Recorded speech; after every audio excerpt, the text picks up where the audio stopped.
Hello everyone, this is Adda Shur, Shur Voice, welcoming you back for a very short little video about the importance of finding and placing the vowels with which you are speaking. A, E, I, O, U, the 5 primary vowels, and then there are diphthongs like I and A. Then there are different vowels like an up.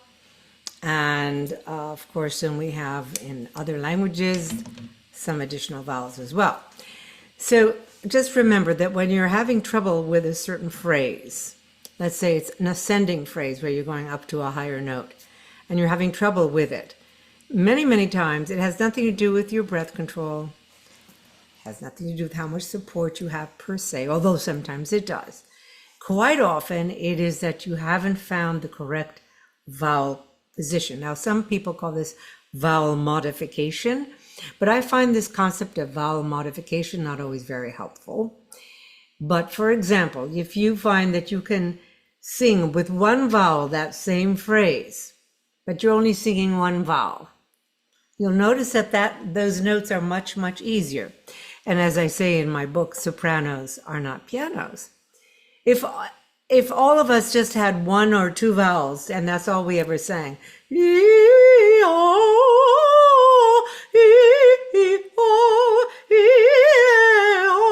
okay, we'd all be much better singers, but we don't. We have millions of combinations of vowels changing all the time, and consonants, a whole bunch of consonants, and the vowels that carry the voice. So we have to find the optimum vowel shape that will allow us to do a certain phrase. And then we intellectually and hourly, through our hearing and our desire and our intention, mix all the vowels into that one optimum vowel that will work for you. Now, for example, sometimes, many times you'll hear a standard thing of, when you go to the high note, open your mouth big, and sing the high note with the big mouth, Well, quite often that isn't the right position for a certain high note. Sometimes it's a smaller position like an E or an A position. So all of these things are flexible. You have to work to find it out. And that's why you work with a voice coach, because it takes a very long time to find all these intricacies. It's the same as becoming a fine artist in the classical art with oil paintings, and how to mix the oils and what paintbrushes to use and what are the different the brush strokes and how do you prime the canvas. These are all things that you learn with traditions of the masters, and the same with singing, even in musical theater and those singings, the singing that really demands real singing, not just sounds, little moody sounds in the studio of 3 or 4 notes that you can just sing as breathy or as unsupported as you want and just have kind of an interesting tone. I'm talking about real singing. So when I have more time, because unfortunately I have to go teach very soon, I will show you some examples. But this is why you go to a voice coach and you analyze it. Until after a while you start getting the hang of it. You start figuring out what it is.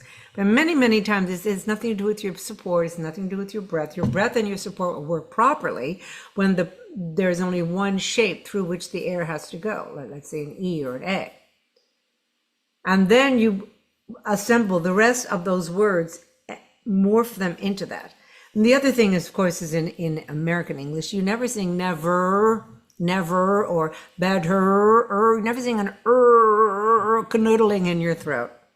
As you go up higher, go neva or neve, or even neva. You make your mouth there, yes, into an feeling, or an feeling, which is different than Of course, many Americans have trouble saying but they can say aw. So the ER in American is really if you want to be pure about it, it's an sound. It's a schwa, like in French, an but it's not going to be exactly So we go never.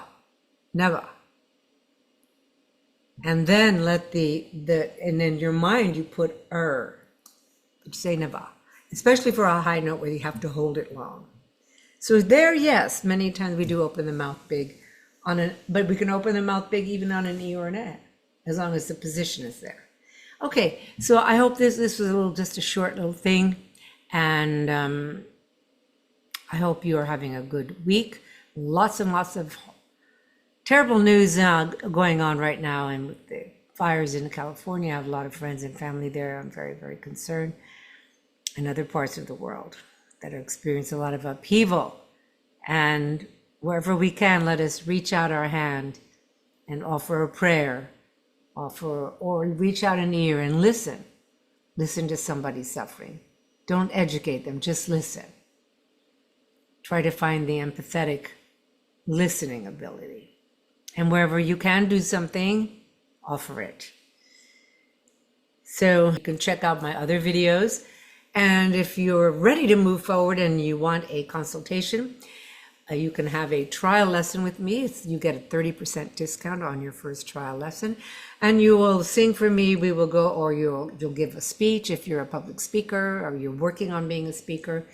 I also coach a lot of young entrepreneurs or idea people who have podcasts or are educators, and they want to share what's on their mind. And we can work on the format, we can work on your personality, your style, the flow, what's going on with you as a speaker. It's fascinating to coach people who are embarking on that. And of course, communication is what ultimately all of this is about, clear communication. So the more you free your body from chronic tensions and unconscious tensions that are crowding and interfering, the more you're then able to calm the mind, access inspiration, and then able also to practice more effectively, etc. So it's a process. It's a whole holistic process. That's why I call myself a holistic voice coach.